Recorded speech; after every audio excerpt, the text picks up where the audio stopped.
The college football season is officially upon us. Who will win the SEC? Time to get the squad together. You're talking ball with the SEC squad, sponsored by Game Time. From Alabama to Tennessee, from Georgia to Oklahoma, from Auburn to Texas, it's the local experts of the Locked On Podcast Network bringing you scoops, breakdowns, and the most comprehensive preview of the upcoming SEC weekend. It's the SEC squad, and we have a seat for you. Hurt feelings and thin skin are prohibited.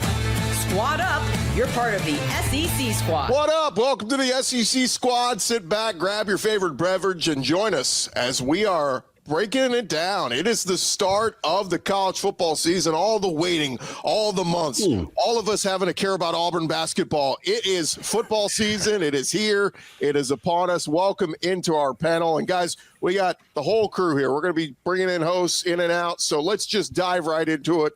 I want to know who you got winning the SEC. Give me the two teams you got going to Atlanta and who's winning it all. Zach Blackerby, we'll start with you. I've got Georgia beating Texas in Atlanta because we can't have new original things here. It's a repeat. Brandon Olson? I'm taking Texas beating Georgia. I refuse to pick Georgia, so that's just how that's going.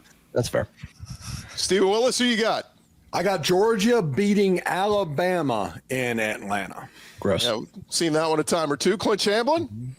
I hate to take chalk. It's going to be Georgia, Alabama, and I got Georgia winning it. Okay. Have you guys watched the SEC championship before? Have you guys seen this? Chris Marler, what you got? It doesn't matter who I have because Auburn's going to retroactively claim it no matter what. So I will go. Let's live see rent free, baby. All you do is think about Auburn all day. That's all we do, baby. And DJ Lagway. I've got LSU and I've got them over. I got Georgia over LSU. Eric Kane, who we got? I, too, have Georgia over LSU. Ooh. Jimmy Stein, who you thinking? Texas and Alabama. I'll take Texas to win that game. Nice rematch of a game we saw recently. Corey Burton? Well, I'm going to go with Steve and Clint's pick here. Georgia over Alabama is the direction I'm going. John Miller, what are we thinking? I've been thinking Georgia all offseason. I still have them in the SEC title game. I got to admit, all of a sudden, I fully bought into the LSU propaganda. Give me the Bayou Bengals to win the whole thing. Wow. All right. Here we go. They're going to beat Georgia. Okay. Somebody likes that SEC documentary. That's right. They did it in 19. Of course, it took Joe Burrow to do it. Jay Smith, who you got? Am I the only one that's going to not pick Georgia and Alabama? This is the craziest thing in the world to me. No kidding. I'm not going to be that dumb. I've got Alabama actually playing against LSU is what I'm going to go with today. That's going to probably change in a week. That one. Who wins this? Alabama. Okay, so a rematch of a regular season matchup. We're going to see in Bryant-Denny Stadium towards the back end of the stretch, guys. As we look at this, and again with a lot of the same teams we threw out there. Somebody give me a name that we didn't mention that has the potential to get to Atlanta, not necessarily win it, but get to Atlanta. I didn't mention them, but LSU has a chance. They have a chance. But the more and more I think about this, early on in the season, it was going to be South Carolina for me. The more and more I think about it, I think I'm very high on South Carolina. I think they're a very good team. The talent drop off between Sellers and the rest of the offense for them and the rest of the team doesn't do that. And that schedule is as brutal as Florida's schedule. And so I have to pull back. It would have been South Carolina had you asked me 3 weeks ago. Now in the light of day as season approaches, I can't pick them to be a surprise. Well, that week 3 matchup is just looming over South Carolina. The schedule is so much more difficult than it was a season ago when they played the same teams. So I totally get it. I am not in that boat. I don't think the teams are the same. That's the good thing too, Marler. They're the exact same, right? But everyone's getting better, but South Carolina for sure. They're the only team that's going to regress, even though because they lost all the talent. That's exactly correct. Right. They have regressed to the talent. We all knew who the talent was going into last year too. That's why everyone was talking about. Keep making my points for me, Marler. This is great. Anyway, I will tell you, I think the one team that's not getting enough love, and I hate to say it, there's a lot of things I hate about myself. This is topping the list currently right now.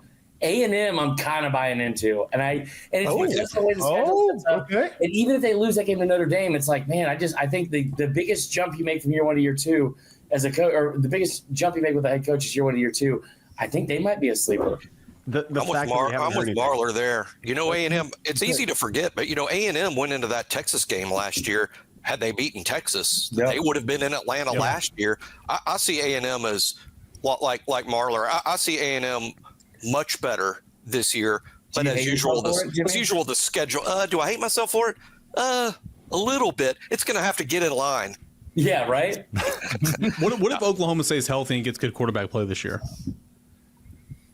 They still got to play that schedule. None of that schedule's 37 players from Speaking last year. of They had a 17th ranked recruiting class. The schedule. It would Speaking of schedules, Wow. I'll say it, Missouri's got the favorable Marlon. schedule. Why I not? love you, Jay.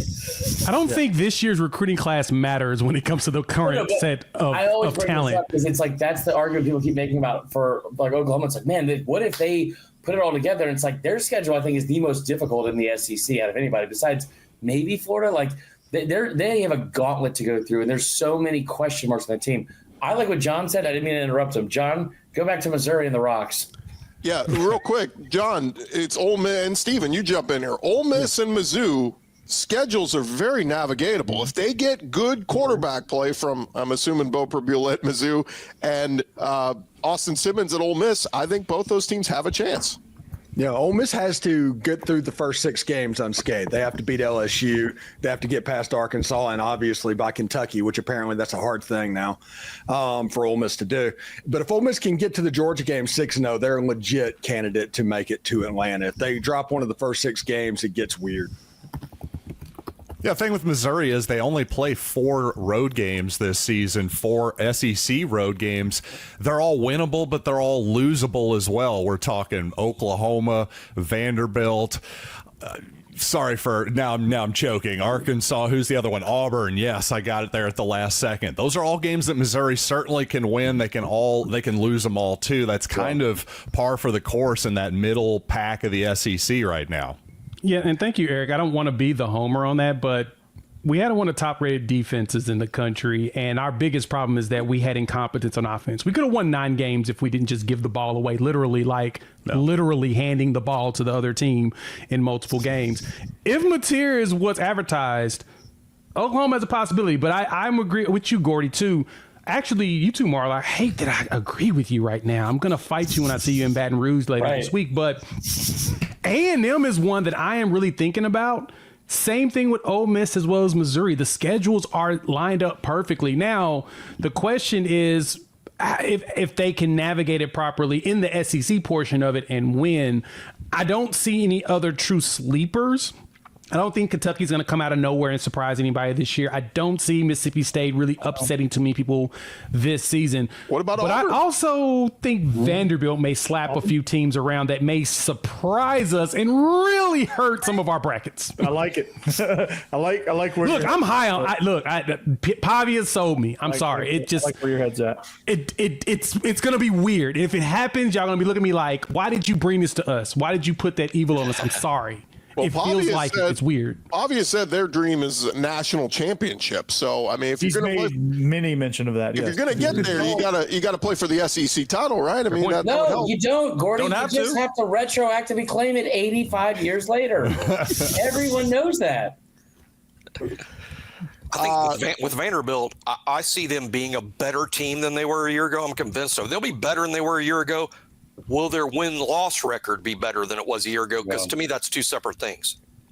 Real quick, because we will get to win-losses in just a second. But anybody else we're leaving out? I mean, Eric, Tennessee, what if Aguilar's the real deal? Yeah. Well, I mean, you guys keep talking about schedules. I mean, Tennessee's schedule is very, very doable. I mean, you got Florida, Alabama, and Georgia on the schedule, so those are obviously no gimmies, obviously. But, I mean, Tennessee plays like 4 of the bottom 5 teams in the conference. Tennessee gets Oklahoma at home. That's going to be a massive game. Arkansas, Tennessee lost on the road. Get that revenge game at home. I mean, the defense is going to be one of the best in the conference. Tennessee's going to run the football fine. I mean, if Aguilar just doesn't turn over the football, then yeah. I mean, Tennessee, by nature, just like last year, like by nature of the defense, by nature of the schedule, yeah, Tennessee can certainly make some noise. But Aguilar can't turn the football over. You know how many touchdown passes Nico Iamaleava had against ranked opponents last year? Like 8. 1. Wow. Yeah. Wow. Yeah, he wasn't good. No. So the idea that they're going to have this massive fall off is like, that's crazy to me. So, but I also think that the idea that they have 49% of that roster are true freshmen or redshirt freshmen. I'm not Hugh Freeze. I don't love how young that is. You know what I mean? Like I worry about that. That's what my question comes in. Their schedule. Well, and then I know Gordy just mentioned Auburn briefly. I mean, you talk about manageable schedule. This is the easiest Auburn schedule that they've had maybe in my lifetime. And if they can get through Georgia, like somewhat together, I think those 5 games leading up to the Iron Bowl, I think Auburn's probably going to be favored in all of those games. I've come back. Cam Newton retirement ceremony that night. I mean, Look, I'm here to tell you right now. No one talk to me the week that we go to Auburn and Jordan Hare, because I will be up in a bucket of feels. It's going to get, that game is going to get weird. Crazy, I'm here to tell Clint. It's going to be insane in that stadium. It's and Auburn's been laying in the weeds too. Like it's just building momentum. A lot like that 2013 season. They got those 2 early losses, and all of a sudden, I think it was too early. It was only 1, but they keep just building after each week, and then they kind of skate by, and then next thing you know, it's November, and they're a top 5, top 10 team. If Auburn can get through, if they can go 2-1 in their first 3 road games at Baylor, at Norman, in College Station, if they can find a way to go 2-1 in those games, I mean, they'd probably be ranked hosting that Georgia game that we just talked about on Cam Newton night, and then everything after that. I mean, the order of Vandy, Kentucky, Missouri, Arkansas, Mercer, like going into the Iron Bowl, like if they get hot, the Battle of Gettysburg together, that could be a problem. Look, if the Patriots or if the Falcons don't give the ball back to Tom Brady, they win that Super Bowl too. I mean, it's anything can happen. The Patriots. Why are y'all like this? And truly on the Auburn case, I mean, they're number 21 in the country in returning production going into this year at 65%, but hence why I say Vanderbilt as well as Texas A&M. A&M's number 3 at 77%. They're bringing back damn near everybody. Vanderbilt sitting at 7th in the country, 20th in offense, 7th on defense. They're bringing back a lot of players, especially on the defense side of the ball, where the head coach is a defensive guy. So they just having the returning production helps. A lot of the other teams that I'm kind of down on, it's only because of returning production. But I know that a lot of the teams you're going to level back up by the end of the season. So it's going to be more interesting in November to me of what the SEC turns out to be, honestly, than the beginning of the season. We'll see how good Vanderbilt's depth is, Jay. To your point, they have all that returning production, but they have built behind those in the second and third string, so they're not going to fall apart quite as easily. I see Brandon Olson making some faces. Oh, dude, I'm dying over. I just had to sit through 13 minutes where people talk about Auburn and Vanderbilt being more likely than Florida. I mean, that is just, I'd be embarrassed. Oh my goodness. Look, Florida has a great chance. Our question still is your quarterback healthy? Because every time we look up, somebody's reporting randomly that he's hurting. Jay, how many games has he missed with injury? Because the answer is 1. Hold that thought, fellas. We are going to talk. Didn't he have a shot? How many practices he missed this actual calendar month? We are going to talk win totals when we return. It's our SEC preview with the squad coming back. I was also healthy in 2024. More with the squad in just a second. But guys, you've probably heard of Viagra or Cialis. Maybe you've even tried them. But if you're looking for something beyond the usual pill, it's time to meet Rugiet. Get ready. Rugiet Ready is a next-gen prescription treatment designed to amplify arousal in the brain and boost blood flow. Unlike the usual pills that can take hours, Rugiet's 3-in-1 formula dissolves under your tongue and kicks in fast, on average in 15 minutes. Effects can last up to 36 hours, so you can stay confident and in control when the moment is right. If traditional options haven't worked, Rugiet might be the answer. Over 150,000 men have already made the switch. And if you head to Rugiet.com/LockedOnCollege right now and use our code LockedOnCollege, you will get 15% off today. That's Rugiet, RUGIET.com/LockedOnCollege, and use promo code LockedOnCollege for 15% off. Individual results may vary with prescription treatment. Compounded drugs are permitted to be prescribed under federal law, but are not FDA approved and do not undergo FDA safety, effectiveness, or manufacturer review. Please visit the Rugiet website for full safety information. This episode also brought to you by our friends over at Open Phone. And look, if you're running a business Every missed call is money left on the table. Think about the last time you needed a service. If the first person didn't answer, did you wait? Probably not. You moved on. That's why you need Open Phone, so you never miss an opportunity to connect with your customers. Open Phone is the #1 business phone system designed to streamline and scale your customer communication. If you juggle 2 phones just to keep business and personal calls separate, Open Phone is going to help solve that instantly. Your whole team could share one number and respond to customers like a shared inbox, so no more who's handling this. See why over 60,000 businesses trust Open Phone. They're offering Locked On listeners 20% off your first 6 months at openphone.com/lockedoncollege. That's openphone.com/lockedoncollege. They'll even port over your existing numbers for free. Open Phone, no missed calls, no missed customers. Rolling along here, SEC Squad edition, and it is our SEC preview show as we get you set for the discussion on win totals. And we're going to throw out some win totals. We're going to take a look at it from our friends over at FanDuel. And fellas, as we take a look at it, it is these are the projected win totals out there on the most up-to-date win totals from FanDuel. And look, there's been a little bit of change. Oklahoma, I think, went from 6.5 up to 7.5. Missouri went down, I believe, from 7.5 to 6.5. But as we look at the win totals, which one do you like most? You got the upper echelon of Alabama, Georgia, Texas, 9.5. You got LSU, Ole Miss, Tennessee, 8.5. And then a whole logjam of 7.5s in there. Well, we've got SEC championship contenders, Missouri and Vanderbilt in there. So, I mean, those have to be the ones we've got to just hammer those. By the way, how many Missouri has a winning record against Florida, by the way, in SEC Congratulations. I'm just sorry, Brandon. What is the dismissive tone here from Brandon? I don't hold on. We're now going to talk Brandon's about mad. contenders. So this is the part where Brandon gets to be quiet, because I do believe that if Thanks you're for showing top up, Brandon. 3, Alabama, Georgia, Texas, give me the overs on those just as a field and a parlay. I feel really good about those. All 3. All 3.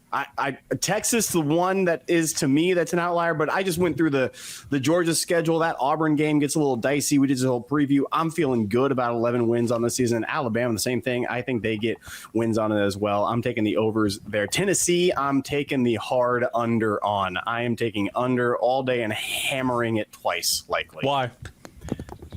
Because your quarterback's no good. You lost. We already established that the quarterback last year was awful too. So he's worse than last year's quarterback, and like might he's be worse tough than to last do, to year. be honest with you. You can't. I don't think Heupel's program can replicate defensive success as other coaches have. That defense last year was incredible. I think they'll be good, but they won't be as incredible as last year. And the running attack has to come back down to earth. So if a running back comes down to earth, defense come back down to earth, the quarterback didn't get better, I don't know where that leaves me. But Tennessee has run the football for 2,600 yards all 4 years here under Heupel. They about ran for 3,000 last year, but I mean, Tennessee's always run the football. My question is on defense is McCoy. How is he looking? I know we see him running a little bit, a little movement. If he comes back healthy by October, I think Tennessee could start shocking some people. That defense, 28th in the country in return to production is 63%. I think the hope is he's ready to roll for that Georgia game. But is that you probably want to get your toes wet against ETSU, right? That's week 2. I mean, he tore his ACL in January, so he's out there doing some individual, but he's got no shoulder pads on right now. I mean, he's moving, he's cutting, but I mean, that doesn't mean he's playing tomorrow. So to your point, I mean, he's one of the best corners in the country, if not the best corner in the country, but he will not be. He'll be very limited the first month of the year. Jay, can I ask, the returning production you keep bringing up, is that just snap count or actual production, like stats? No. Any other win total that you guys think is way off here? I think Missouri's is way off. Vandy. I think that one minute. I'll just speak for Missouri real quick as the Mizzou guy. I think that one win means a lot because seriously, Brandon, I don't really think Missouri at this point is truly an SEC title contender. I think they're something more like an 8-win team. But man, okay, 7.5 versus 6.5. That one win means a lot. I think the rest of those numbers are pretty fair and make a lot of sense to me. So good job, FanDuel. Missouri comes out with the 6.5 win line or 6.5 win line, right, or over under or whatever on the season. They also have won double-digit wins, and I know this is just for regular season, but they've had double-digit wins each of the past 2 seasons, and they're not ranked. So what that tells me is people just don't want to do their homework on Missouri for whatever reason. And I've jokingly said this over and over. Missouri and South Carolina are in this never-ending combat and fight of who can be dismissed and disrespected more. And Missouri being the only SEC team in 41 years to not be ranked after back-to-back tournament seasons. I mean, what are we talking about here? So 6.5, yeah, I'll hammer that. Well, if you want to think about it, I mean, the NFL just said that Brady Cook didn't have weapons to throw to at Missouri. Right. So I kind of get that nobody is doing any research whatsoever on them, which is Phil Sims pretty said that, absurd. to be fair. Phil Sims. Yeah, I don't know. He watched a lot of Mizzou football last year, but You didn't know about this guy named Luther. That was like the dumbest thing in the world when he said that. I was like, really? Did we forget that Luther Burden and Theo Weiss existed? Yeah, Weiss what are we doing here? Yeah, I'm agreeing with Marler yet again. I think the best bet on that board is Missouri on the over. Yeah, I take Missouri on the over as well. I Them think and Vanderbilt. another one that I don't know. Vandy on the over, at least 6 wins. I keep looking at Arkansas and saying Taylor Green, Bobby Petrino. I think their defense is decent. I think their offense can be really good. I just they won 7 games last year and they weren't great. Right. Can they get to 6 wins? I feel like that's a safe bet for Arkansas. I like what you're saying there, Gordy, too. I also the closer it gets, the more fired up that Sam Pittman's getting with his with just the way he's talking about his team. Like, I haven't seen him like that before, and he seems pretty fed up with most of the. You saw it the other day with that kid asking a question during whatever media access they had, and he was pretty underwhelming. We're going into year 5, and it's I love where he's at with his confidence. I agree with you. Taylor Green is one of the best players in this conference. He's one of the best players in America. He's a human highlight reel. I don't know if that's going to translate over to them getting a bunch of wins. They lost a ton of people in the portal, but I mean, only getting to 6 wins, it feels like they can do that. The team that I think is objectively the worst team in the SEC is Kentucky. Yeah. Kentucky is horrible. They lost talent, as hard as that is to explain from a very talent-poor team. That Coach Stoops is a lame duck and has been for a year and a half now.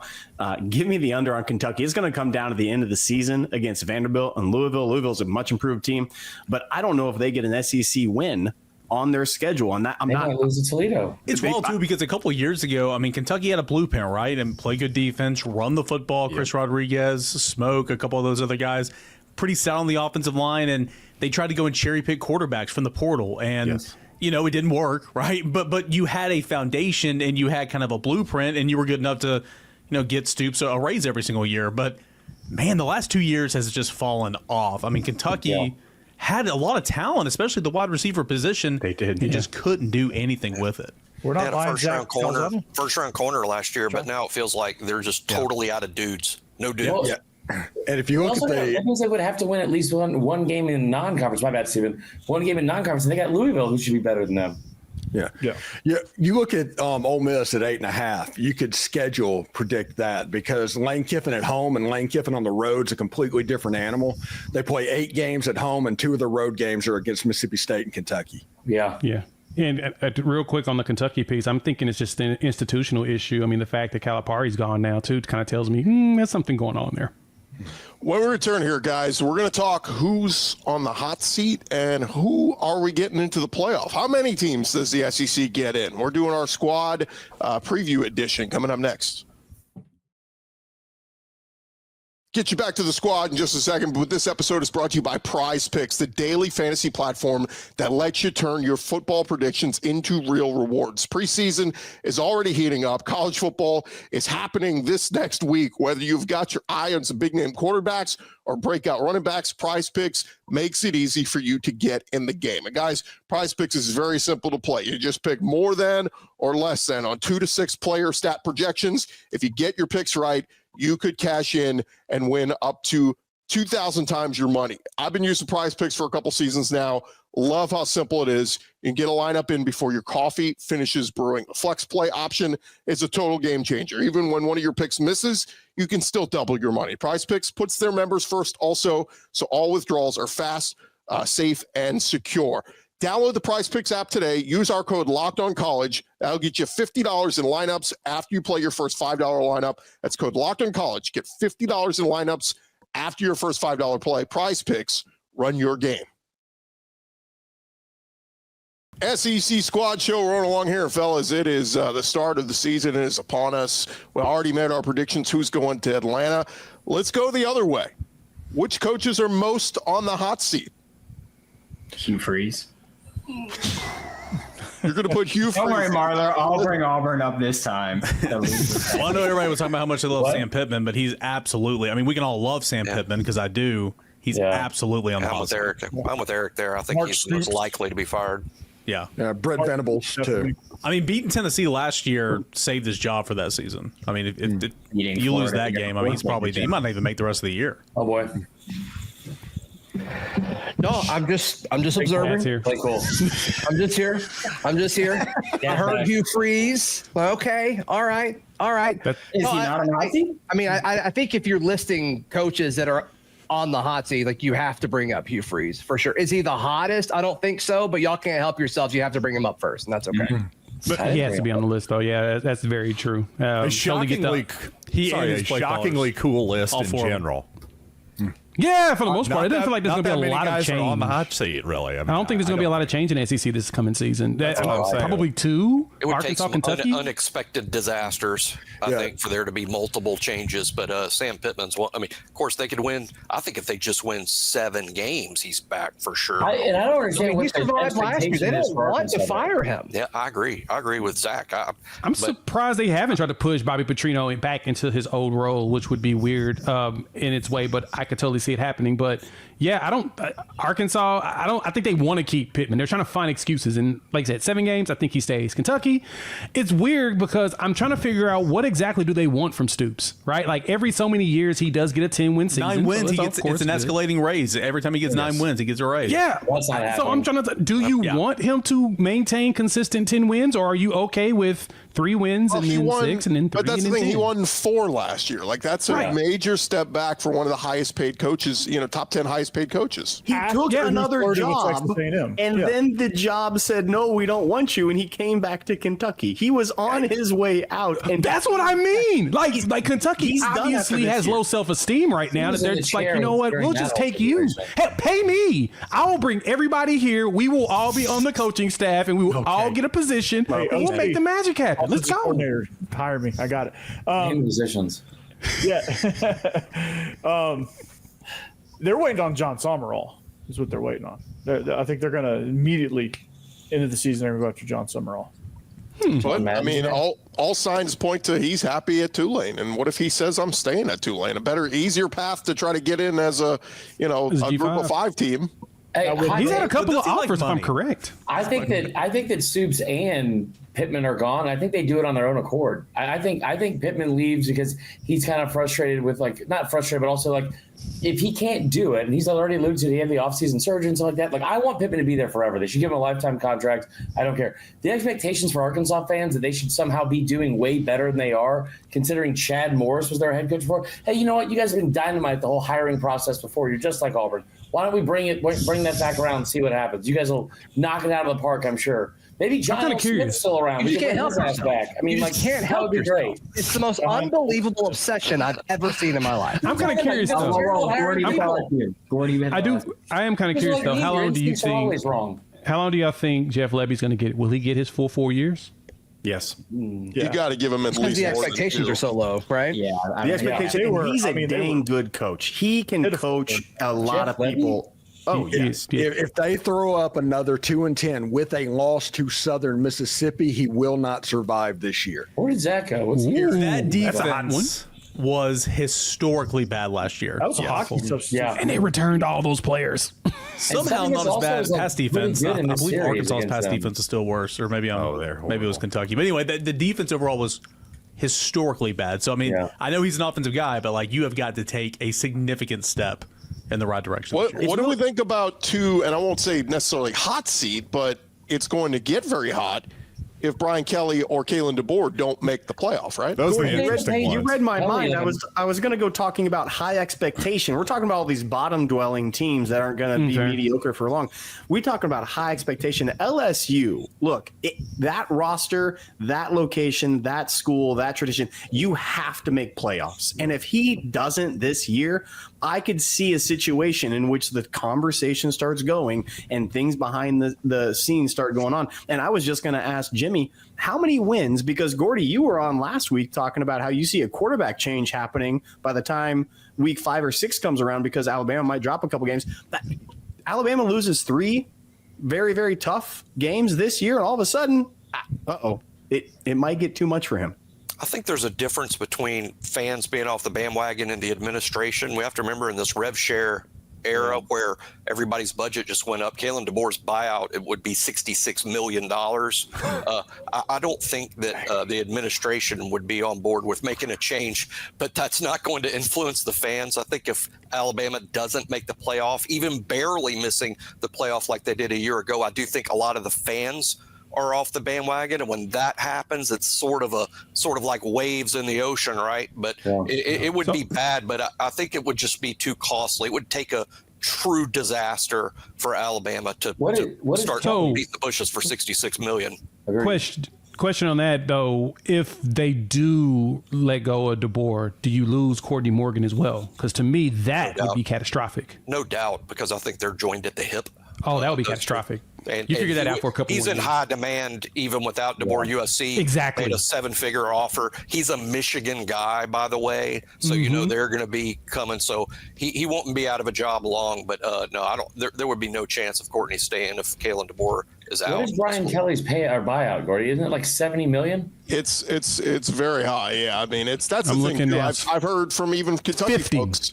It's over 61 as of December 1st, 2024. Yeah, it drops. It drops to 50 until 2026. I've even heard from multiple Kentucky people that they don't want to pay the buyout for Mark Stoops if it came to that. So the only school I think that would have no problem paying, and Jimmy mentioned it, it's high on DeBoer. But if the Bama faithful decide that it's time to move on, they will move on. I mean, Bama will write that check because football is king in that state. I mean, they got a lot of money down in Alabama. That Kelly buyout is crazy. $60 million at the end of this year. So actually, end of this year, it's 51.7. End of November 26, it is 42.5. 2027 is 33.1. We'll just put it this way. Fellas. Kalen DeBoer and Brian Kelly, book your trip to SEC Media Days 2026. We'll see you. Yeah. We'll see you there. Before we wrap up, fellas, we got to get a head count on how many SEC teams are going to make the field. I saw some of the betting odds this week. The over/under is basically set at 4. So we'll do kind of a real quick show of hands. Raise your hand if you think the SEC gets exactly 4 teams into the playoff. Okay, we got 1, 2, 3, 4, 5, 6, 7. So Eric, Jimmy, and John, how many do you think make it? 3. I'm a 5. John and Jimmy say 5. Eric says 3. All right. Well, now the tough part. Go around the horn. Name your teams that are making the playoff. John, you said 5. Give me your 5. Well, I'm going with obviously I picked LSU to win the SEC championship. I'm going to go with them, the obvious 3 there. And also give me the Missouri Tigers, too. What the hell? Okay. So who are your other 3? Georgia? I really just think that, so Georgia, Alabama, and Texas. I really do think, though, in all sincerity, somebody between South Carolina, Missouri, Tennessee, Florida, Oklahoma, Ole Miss, one of those teams is going to sneak in. I really do. Jimmy, who are your 5? It could happen. I just want Zach to come back. That's all. I'm just trying to. This is like a bloody. He's like the boogeyman. He's like Beetlejuice. Bloody Mary, Bloody Mary, Bloody Mary. What? Jimmy, give me your 5. Pretty chalk here. Georgia, Texas, Alabama, LSU, and Texas A&M. SEC is going to, I think, over time average 4 a year. Last year there wasn't. Last year they were missing 1. I think they make up for it this year. Eric, who are your 3? Yeah, I mean, I hope there's more, obviously. I feel good about Georgia. I feel good about LSU. I feel good about Texas. I mean, Alabama's obviously a very good team. Nick Saban's not there, obviously. The defense was still good, but it lacked in a lot of areas. I mean, Jimmy can obviously attest to that. Ty Simpson, I don't know. I think this is going to be a really good team in the line of scrimmage. I think they're going to run the football. I don't know about Ty Simpson. So I like those 3 for right now: Georgia, LSU, and Texas. Everybody else has 4. Clint, give me your 4. It's much like chalk the same way. I got LSU, Alabama, Georgia, and then the one that is unique to me. I think it's going to be A&M. I really, really do. I think they get in. I was going to say the exact same thing, Clint. That was my 4. I was gonna do the Texas A&M bit, but yeah, Georgia, Bama, LSU, A&M for my 4. So wait, did y'all both leave Texas out? I left them out last week, so I got to stick with that. Corey did. I leave them out. Wow. I said it last week, so I got to stick to it. So yeah, Marler? I think they fall. I think Texas loses to A&M this year. I think that's one of the things, and I think Texas takes a couple losses early on in the season, and I think they get forced out. The only thing is they're high-ranking number 1 to start the season. They could slip down and still make up for those losses, but I think they take 3 L's on the year. I don't think that's crazy. I think the biggest question about Texas this year is I think they lose at Ohio State, and I think they lose at Georgia. I'm very confident they lose at Georgia. I don't know if you guys saw this last year. They lost to Georgia twice last year. I don't know. You guys probably forgot about that, but they did lose them twice. And Brandon, they played. Technically, Texas retroactively won those games. Yeah, they did. They climbed and also the Alamo. So there's that.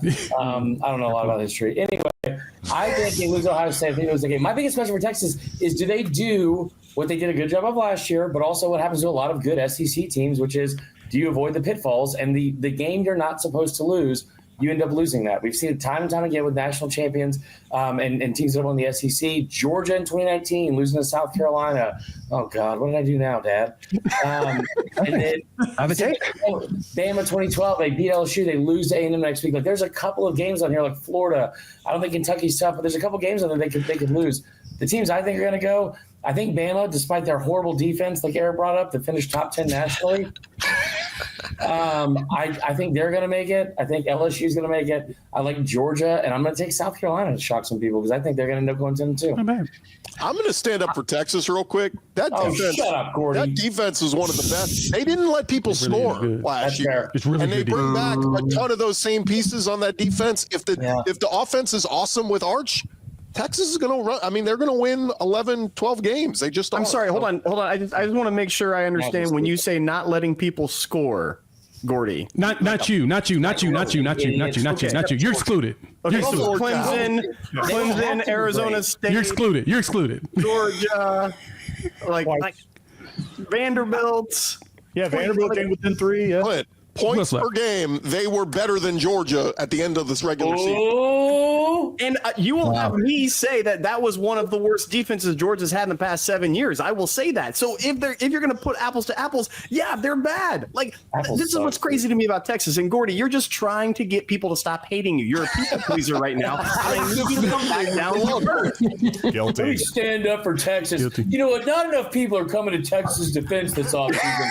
I want to say nice things. If you see our comment section, it kind of does say that, basically, that nobody's talking about Texas in the right way. But yeah, guys, there's a team that'll make the playoff this year that we have not discussed and brought up, and it's the Ole Miss Rebels. Ooh. Yes. The Ole Miss Rebels are going to make the playoffs to go with Alabama, Georgia, and LSU. Texas is on 8-4 watch. Oh, no. We're going to get destroyed. We're going to get absolutely crushed, y'all. I'm so sorry for this. Yeah, my continued hatred of Texas is going to be the main topic of concern here. Oh, great. Eric's back. I feel like I need to get my buddy does a good McConaughey impression. I feel like we need to get him on to kind of set everybody straight here. No. Who else didn't give us their 4? Jay, Brandon? Brandon, go ahead. I got Texas, Georgia, Alabama, Florida. I'll die on the hill. I don't care. Florida. That's a college football playoff roster. Yeah. If Billy Napier pulls his head out of that's college football playoff. I think that's the question is, do you trust your head coach? I've actually heard you say, Brandon, you question if you trust him. That's a college football. He was leading the charge to get him fired last year. And I'll tell you what, if they don't perform, I'll lead the charge to get him fired again too. There you go. I have national championship expectations. I'm sorry. I just want to make sure I understand what you're saying. You and Diego Pavia. They have a playoff talent roster, and they are behind Florida State in talent composition. I just want to make sure we're on the same page. I do not care about talent composition. Oh, good. Okay, thanks. That clears everything up for me. Top 3 things in life: live, laugh. I understand all the rankings getting adjusted because kids didn't go to certain camps and because kids didn't do this. I don't give a damn about the rankings anymore. I think Miami's better than Florida. That's all I'm going to say. Thank you, Zach. Thank you for telling me from here on out. Every single time that you say, hey, we got a 4-star, a 5-star, you are fraudulent, and you can no longer talk about that. Every single okay, hold on. This is how I know that you don't pay attention, because every single time I say that, I also say that I don't care about the rankings. Well, then you shouldn't bring up 4-star or 5-star. Period. I acknowledge they exist. Things. I acknowledge Stop they talking exist. about it. I don't care about the rankings. Good. Then stop talking. Hey, about who are your No, four I'm playoff talking teams and about your favorite what I Spice Girl? Go. Last thing, guys. Scary. I haven't even given mine though. So, but it's Stupidest okay. take I've ever Jay, heard did on you this give your four? SEC I did not. It's Go- okay. go real I'm quick. letting them fight. I don't know It's if fun. during the Actually. season. I'm thoroughly enjoying the fighting. So I'm going to Go back into Kid Rock's dungeon and stay there. What are you doing? During the season. Wow, with the violence is in. I'm gonna go ahead and give mine. Yeah, Jay, go ahead. I think 4 gets in. I'm thinking Bama, LSU, Georgia. Honestly, I'm on the Oklahoma bandwagon with it, but I do think either Oklahoma or Florida goes, and I think they actually are the ones that make the 5th, because I think that because of the level of the schedule, people will look at that and say we would rather a 9-3 Oklahoma or a 9-3 Florida over anybody else in the country. So I think that that's going to help the SEC get a 5th team in there. But on the 4, I think Oklahoma finds a way to sneak in there. Yeah, last thing, guys. And I've got plugged in, dude. I know. I noticed that. I've got Georgia, Texas, LSU, and Bama. I've got the chalk as well. But real quick, give me a thumbs up if you've got, or a hand up if you got the SEC winning the national championship this year. Doesn't matter who. We're pretty. Come on, John. Give us the clean sweep. We got a clean sweep. Retroactively. The Big Ten, your day in the sun has come to an end. If the Big Ten wins, we could have a 47-team playoff. So We're gonna go March Madness and just go 64, just match basketball if Big Ten wins. Well, that is going to do it, fellas, for our SEC season preview. Thank you guys so much for your participation. Remember to follow and subscribe to your favorite SEC show. We'll be covering your favorite team every day throughout the season. And don't forget, I'll have you covered with the entire conference each and every day with Locked On SEC, part of the Locked On Podcast Network, covering your team every day. We're coming to your city. See you guys soon.